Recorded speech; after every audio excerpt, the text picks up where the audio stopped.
Why hello there. I'm Chris Rodriguez. And I'm Joe Vories. And I'm Ceileigh Holsteen. We would like to invite you on the journey of the process of creating the Ground Gardenator 3000. First, we interviewed multiple people to come up with 3 distinct personas. Here, follow me and I'll show you our personas.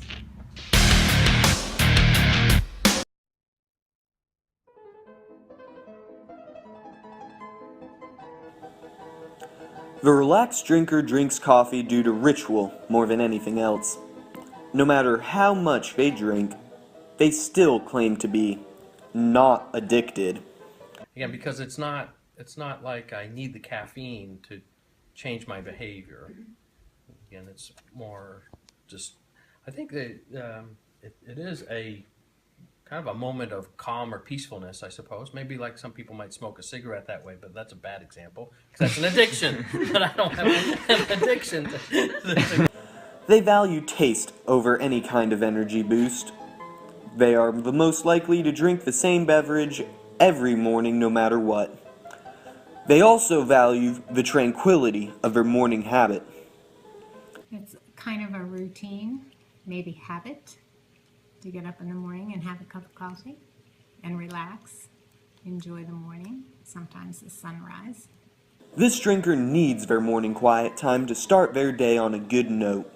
Sometimes, though rarely, they will change up their drink choice, but never their morning ritual.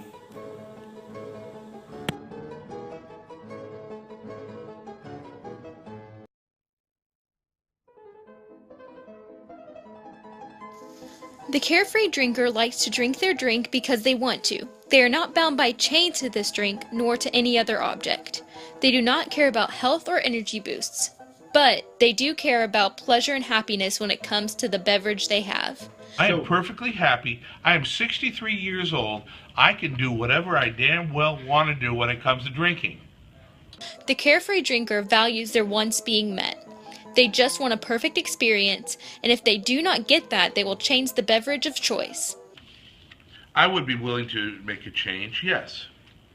So you're open to changes, but you don't think anything would live up to... I don't. I'm a man of simple needs. I don't feel I need to make a change.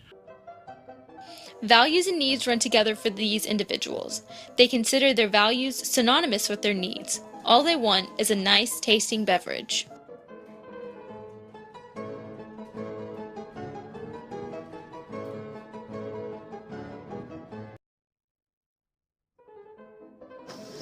The conscientious drinker is concerned about the environment and health. Though this is true, they happen to be physically dependent on their morning coffee. I'll usually have my coffee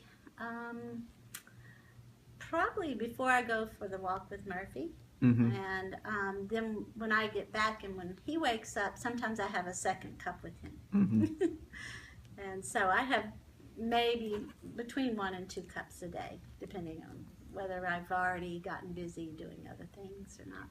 And I also eat steel cut oats in the morning with fresh fruit. Taste is important to the conscientious drinker, but the energy boost takes priority. They value the environment around them and not harming the earth. You know, that's the other thing is, this is a recycling nightmare. So if we're all doing this, if we're all doing Keurigs, if every single person here, that's 1,100 of these things we're throwing into a landfill every day. So I have a little bit of a problem with that as well. I'm not really pleased with that. They also care about their health and the taste of their coffee. This person will get their coffee at all costs. The caffeine is a necessity. If it is not at home, then they will go to Starbucks to get it. They crave their cup of coffee in the morning, and nothing will stand in their way. From our personas, we created a graph of pain versus frequency, describing multiple problems that our personas faced. The most common and most painful problem was one of our interviewees had a coffee machine that often broke. because I had to call, this is in California, the manufacturer, and I had to tell them that my wife was acting her behavior was changing, let's put it this way, because the coffee machine wasn't working. And the fuse was not working. yes, and The one problem that was sort of frequent but only sort of painful was that some people didn't know how to make the right amount of coffee and would end up having too much or too little. One that was very, very painful and very frequent was that the quality coffee ground cups didn't fit into the machine. This meant that they had to get either different cups or a different machine. Problem is it's not interchangeable with Keurig. So I have to buy the special little cups. And the only place I know I can get them is Linens and things are online. And it's just kind of a pain. The problem that was sort of painful but especially frequent was that the process of making coffee was either not genuine or too time consuming.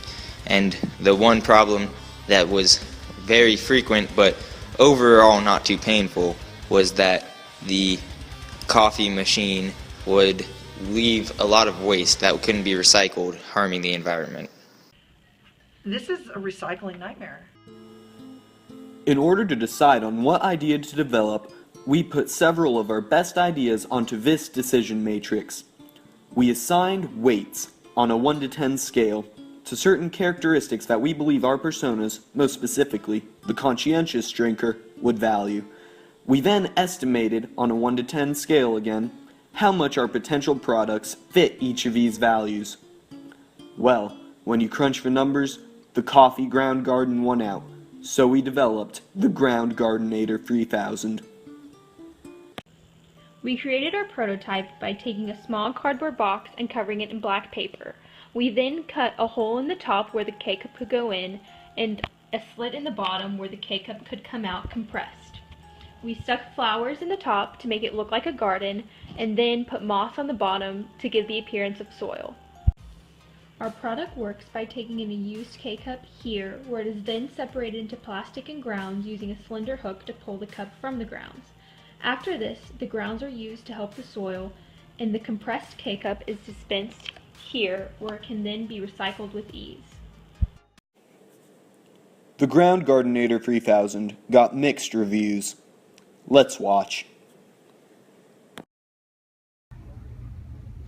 It's an interesting concept. Yeah. I think it's a long way to go for a burger. I like the small size of it. I'm sorry. But I just think the amount of time that I can just rip the thing off and dump it and recycle it if I care. But I'm. That's okay. But I like the idea. Awesome. Would I actually go to the store and buy one? Probably not. Would I welcome it as a gift from somebody else? Oh, yeah, I would. The future of the Ground Gardenator 3000 could stem off in two directions. One, we could look for investors to get some startup money and then try to establish a business selling our product. Or two, we could sell our idea to Keurig. Keurig could market our product in an eco-coffee package where they sell one of their coffee makers and the Ground Gardenator 3000 together for a little bit more money than a regular coffee maker. We would hope Keurig would pay us a little money up front, as well as let us retain up to 4% royalties.